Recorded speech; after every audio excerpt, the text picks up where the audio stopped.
Este vídeo é mais um vídeo da série dos titãs antigos invocados pelo Eren na batalha contra a Aliança. Nós estamos chegando no final dessa série e nas telas finais desse vídeo você pode conferir todos os outros. E os que ainda estão por vir você só vai ver se você se inscrever nesse canal. O titã de ataque, o mais amado de todos os titãs, o titã de Tatakai, o titã que significa titã de avanço, também pode ser traduzido como titã de avanço e dá nome a Shingeki no Kyojin. O nome dessa série, tanto o anime quanto o mangá, é Shingeki no Kyojin, que pode ser traduzido exatamente para titã de ataque. A tradução, Ataque dos Titãs, está completamente errada, apesar de estar em algumas plataformas oficiais do Brasil. E o titã de ataque também é conhecido como aquele que sempre lutou pela liberdade e sempre foi aquele que defendeu o povo eldiano.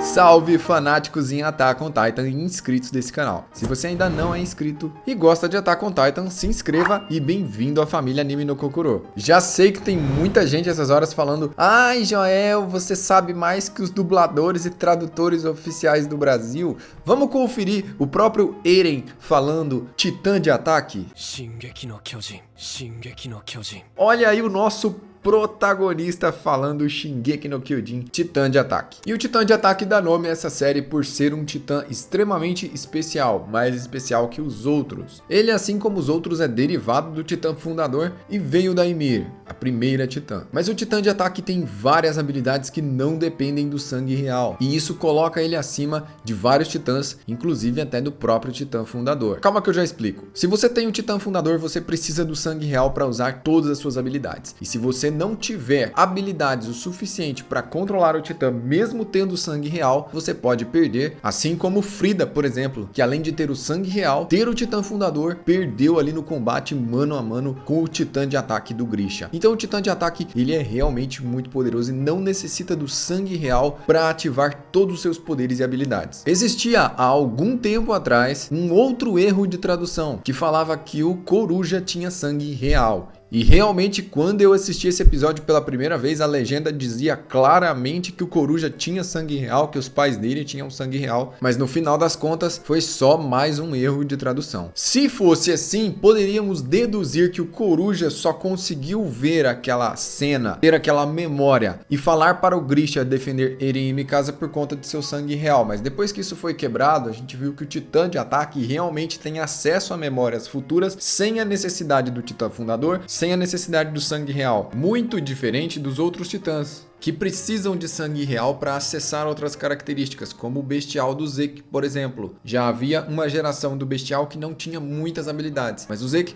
por ter sangue real, conseguiu controlar as habilidades do titã bestial, ao ponto que ele consegue criar, transformar e manipular os titãs puros. Essa habilidade vem do seu sangue real, e ao extrair o seu líquido espinhal e aplicar em pessoas ou fazer elas consumirem, essas pessoas vão se transformar na ordem enviada pelo grito de Zeke. Outra informação muito interessante que o Coruja passou para Grisha lá no topo das muralhas é que o titã de ataque nunca esteve do lado de Marley. Ele sempre esteve em Marley, mas nunca lutou por Marley. O seu portador, as pessoas que herdaram o titã de ataque, sempre estiveram na rebelião, na revolução. Eles nunca se curvaram e nem aceitaram a soberania de Marley. Parece que é uma característica dos portadores do titã de ataque serem teimosos, determinados e rebeldes. Vendo por esse lado, seria até Gabi uma ótima portadora do titã de ataque.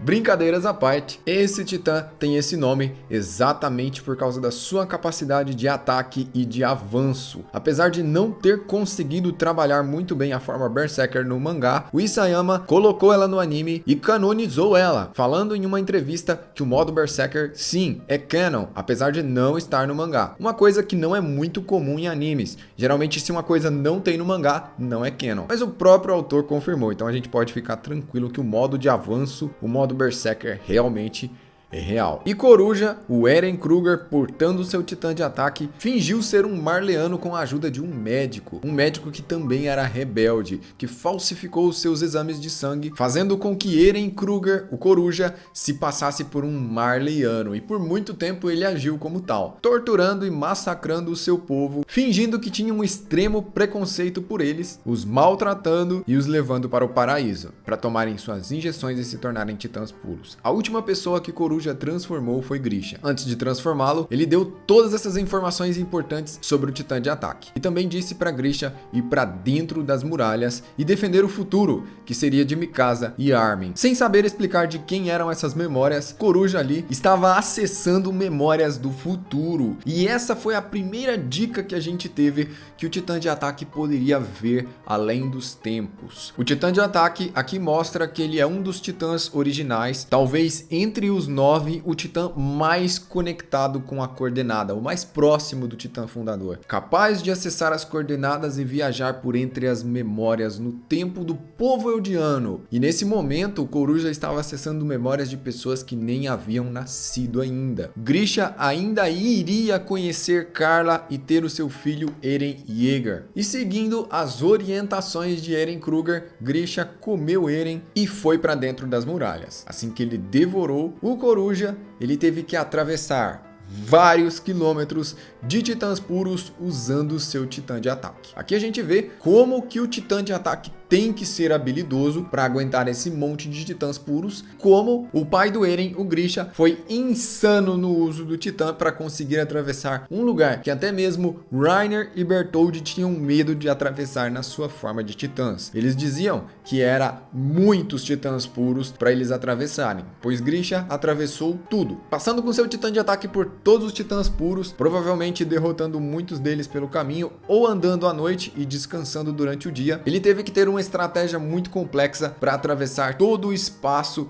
que existe entre a muralha que os titãs são transformados e a primeira ala da Muralha Maria. Chegando lá, ele estava com a sua típica amnésia das pessoas que acabam de ganhar titã. Ele também deve ter ocultado muitas coisas porque ele já sabia como o povo das muralhas vivia e tinha uma boa noção de quem eles eram. E assim Grisha foi parar lá dentro das muralhas e lá ele conheceu Carla e acabou tendo um filho com ela. Esse filho herdaria a determinação de anos, de séculos, a determinação do povo rebelde. Eren renasceu de dentro de um titã, inclusive esse titã que mastigou o Eren e não comeu seu líquido espinhal. Esse titã engoliu o Eren inteiro. Se ele tivesse mordido a coluna do Eren, ele tinha ganho os poderes do titã de ataque e do titã fundador. Esse homem é um revolucionário. Ele é mostrado ao lado de Grisha quando esse está fazendo seus planos com os revolucionários de Eldia. Esse titã barbudo que pelo bem ou pelo mal não comeu o Eren, não mastigou ele direito, foi a casca de onde eclodiu pela primeira vez o titã de ataque mais violento de todos que já existiu na história. Eren Yeager saiu na sua forma completa de titã de ataque e a partir daí ele nunca mais parou, com a sua fúria pelos titãs, com a sua sede de Tatakai e com a sua determinação de acabar com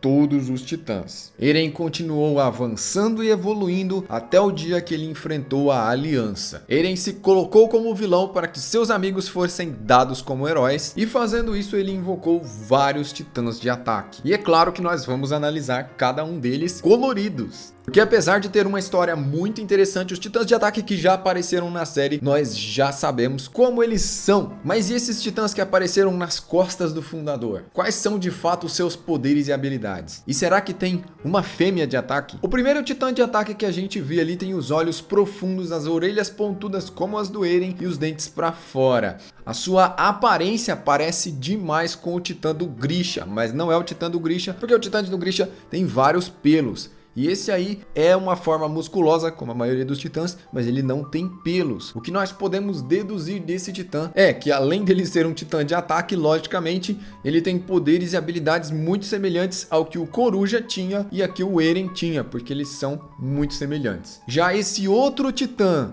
de barba, cavanhaque e topete é um titã de ataque, mais um pouco parecido com o titã do Grisha e deve ter as habilidades semelhantes ao titã do Grisha. Ele também deve ter um pouco mais de idade, porque a gente já sabe que o titã, quando ele se transforma, ele pega várias características da aparência do usuário. Então o usuário desse titã se parece muito com isso que ele se transformou. E dá para identificar que ele é um titã de ataque exatamente porque o formato dos pelos no corpo dele é exatamente igual o formato do pai do Eren, o titã do Grisha. Aí você deve estar me perguntando, tá bem, Joel, mas qual é a diferença de habilidades do titã do Grisha com o titã do Eren? Bom, eles são bem diferentes e os dois tiveram uma singela diferença que nem sequer ao menos foi confirmada, mas vale a pena falar sobre ela. O Eren influenciou o Grisha no passado, viajando pelas memórias e mudando assim talvez o tempo. Ele falou pro pai dele matar toda a família real enquanto podia e o pai dele simplesmente obedeceu. Já Eren Kruger, que tinha uma aparência parecida com o titã do Eren, viu as memórias de Mikasa e Armin. Só que o pai do Eren parece que não teve acesso a isso. Por algum motivo, o pai do Eren, como todo Eldiano, está conectado às coordenadas, principalmente por ter um titã, mas ele não mostrou pelo menos viajar pelas memórias e modificar fatos e cenas. Ele apenas lutou. E lembre-se que o Grisha também teve o titã fundador por um determinado período de tempo. Mesmo assim, ele nunca viajou pelas memórias. Então eu creio que esse titã de barba e cavanhaque também não tenha essa capacidade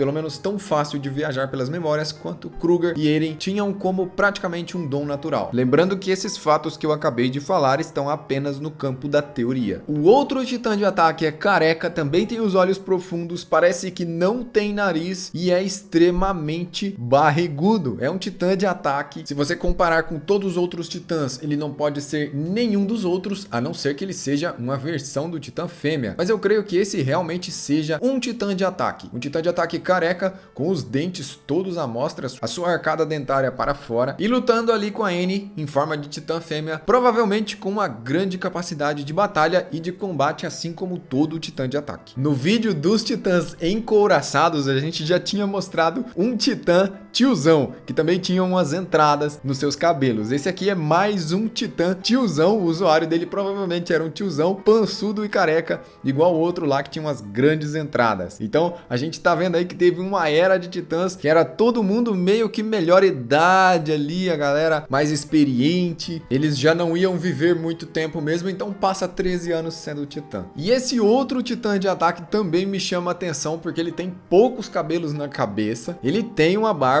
e ele parece muito com o titã puro, exatamente porque as partes do seu corpo são desproporcionais. Ele tem um peitoral extremamente grande, enquanto seus ombros são bem estreitos e seus braços pequenos ali, quase no Tiranossauro Rex. Ele não parece ser muito forte em combate e tem uma gigantesca boca aberta com alguns pequenos dentes. Esse titã não é exatamente o que se parece uma coisa muito forte em combate, mas ele deve ter lá suas habilidades e as suas orelhas pontudas entregam que ele realmente é de fato um titã de ataque. Talvez o seu usuário teria uma aparência semelhante com isso. E temos mais outros 3 titãs de ataque da direita para a esquerda. O primeiro parece que tem algum tipo de couraça, algum tipo de camada, porque os seus músculos não estão à mostra. A gente pode imaginar aí uma união de titãs, como se ele tivesse uma cobertura pelo corpo. Ali só a parte do seu cabelo está à mostra, mas ele também tem orelhas pontudas, que é a marca registrada do titã de ataque. Ao meio, o titã que foi decepado com uma violência gigantesca, tem um homem também com olhos profundos, o nariz quadrado, a dentição à mostra exatamente igual ao do Eren, os cabelos brancos e ele não tem orelhas pontudas, o que faz a gente pensar que talvez não seja um titã de ataque, mesmo tendo a mesma característica da arcada dentária do Eren, exatamente igual o primeiro titã de ataque do Eren. E como foi mostrado apenas um frame, um fragmento dele no mangá e ele está colorido, a gente não sabe dizer exatamente se isso ainda é falha na própria animação, no próprio desenho, ou se